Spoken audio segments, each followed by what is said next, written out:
Hey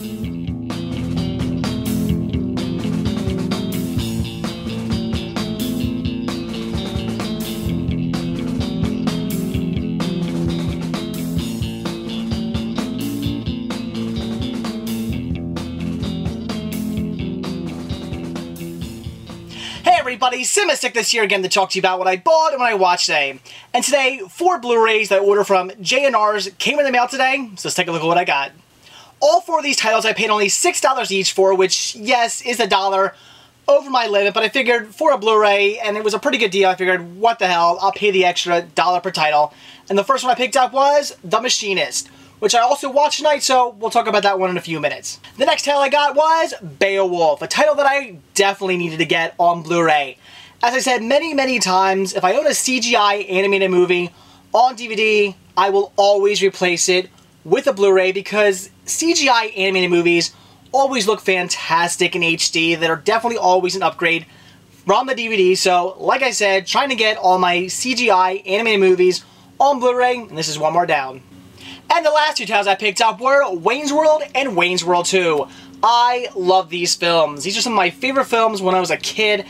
Definitely a big fan of these. In fact, these were some of the first titles I ever picked up on DVD back in 2001 when I first started collecting. So I'll probably be holding on to my DVD copies just for sentimental reasons. But I definitely wanted to get these on Blu-ray as well because I love the films. Definitely looking forward to watching them in high def. So that's it for what I bought today, so now it's what I watched. And like I said, today I checked out The Machinist. This movie was great, and for years I've been hearing about how great it was. But for whatever reason, I just constantly kept passing up on it. I would come across the DVD copy of this all the time, whether it's new at places like Walmart or Target, or used at pawn shops, flea markets, yard sales, you name it. I've came across this movie there a dozen times, and I've always just passed it up for whatever reason. Definitely a big shame. Really wish I wouldn't have done that, because today, when I got this and watched it, I loved it. Thought it was great. Just as good as everybody has told me it was. Now, this review will probably have some spoilers, because I've been trying to think of how to talk about this movie without spoiling it, but the only way I can really do this is to say, it's good, watch it. It's one of those movies that really has a big ending and a lot going on, and if I don't spoil it, I really can't talk about it. So if you don't want to hear anything about this movie, if you haven't seen it, if you don't like spoilers, then probably stop watching now or put it on silent or something like that. So here we go. Again, like I said, love the film. I love the fact that you got Christian Bale. You know, he starts off, you're not quite sure what's going on. He's super skinny. He says he hasn't slept in a year. He seems pretty messed up, but, messed up at the same time all there. Like, at first I thought, well, was he on drugs? Is something wrong with him? What's going on? But then he seemed, he was kind of all there. He seemed like a normal person, just really skinny, having trouble sleeping. Then he starts, things start happening. He starts getting these little notes on his refrigerator. You start seeing this guy. And then he starts to find out that none of it's actually there. None of this stuff is actually really going on. Nobody knows about this guy he's seeing. The little post-it notes. What are those about? They're just there all of a sudden. And you start to put 2 and 2 together. And if you've seen movies, as many movies as I have, you start to kind of realize what's going on pretty quickly. And that's the fact that this guy he's seeing, these notes are kind of in his head, in the sense that he's actually writing these notes to himself. These notes are stuff he's putting on the refrigerator himself. He's just not remembering doing it. And this guy he's seeing is actually in his head. It's actually him, basically, in his head. And at the end of the movie is what I really liked, because you see things like he's meeting these people and he's going out with these people and hanging out with all these people, and you're not sure really what's going on. All these things he's seeing, and you're not quite sure why, and they're showing you little glimpses of things like here and there, and you start to put 2 and 2 together, and at the end of the movie you're thinking, okay, well, this is all sort of in his head. He's crazy. A lot of things he thinks is going on. It's him doing it.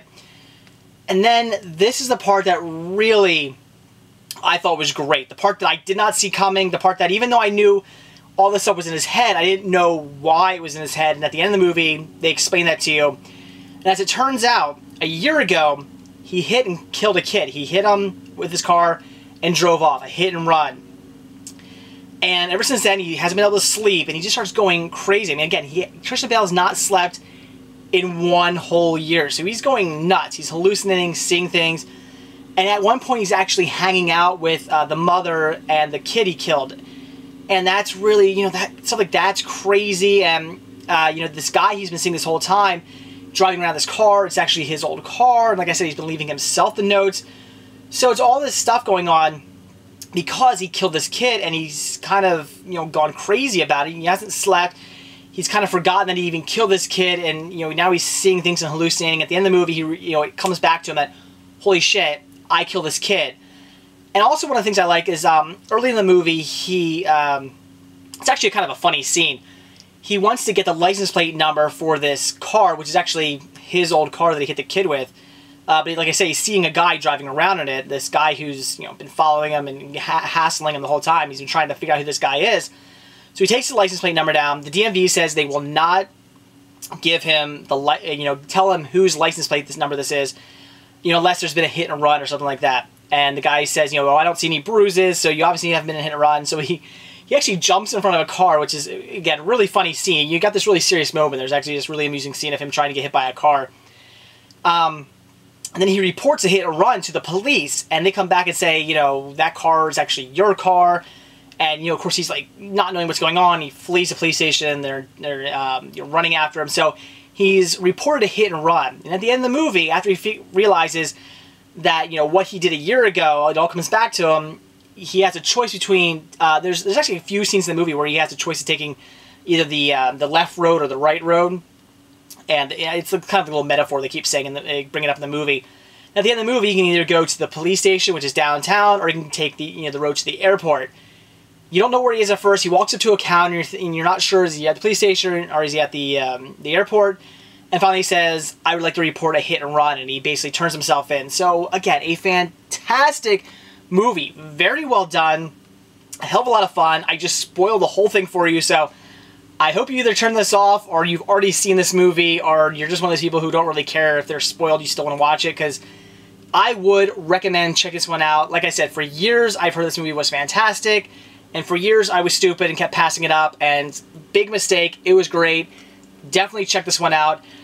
I will say one disturbing thing is Christian Bale. Another thing I've heard other than the fact that it's a great movie is how disturbingly skinny he is. And he is. He looks like he should be in a concentration camp. He's that skinny. I mean, ribs are so... He looks like a walking... like a skeleton with skin, basically. It's really, really disturbing. Yeah, I mean, watch it just for that alone. It's creepy to see how skinny he is. I mean, all his veins in his face are kind of sticking out and stuff. He starved himself for the movie. Apparently, I think all he ate was, like, coffee and... Oh, man, I forget what else he ate, but it wasn't much. He had, like, coffee and, like something really little just as, like, substance to feed himself so he would not die, basically. And that's all he ate all day, and he just starved himself for this role. And one of the things I found interesting is right after this, he did Batman, and he had to put all that, you know, muscle and weight back on, and he did it pretty quickly from what I hear. So, again, a fantastic movie. Sorry I spoiled it for you, but definitely check this one out. So that's it for what I bought when I watched today. Definitely excited about all the titles I got today on Blu-ray. Really looking forward to watching Beowulf in HD. I haven't seen that movie in a while, but I'm definitely looking forward to watching it in high def. It should be great. Also, Wayne's World and Wayne's World 2. I hear they're not the best high-definition transfers ever, but I'm sure they're still good, so looking forward to checking those out as well.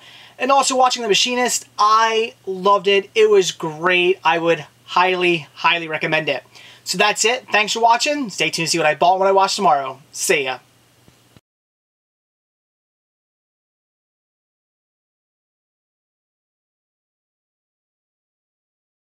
Also, Wayne's World and Wayne's World 2, you know, I hear they're not the best transfers ever, but I still definitely looking forward to watching them.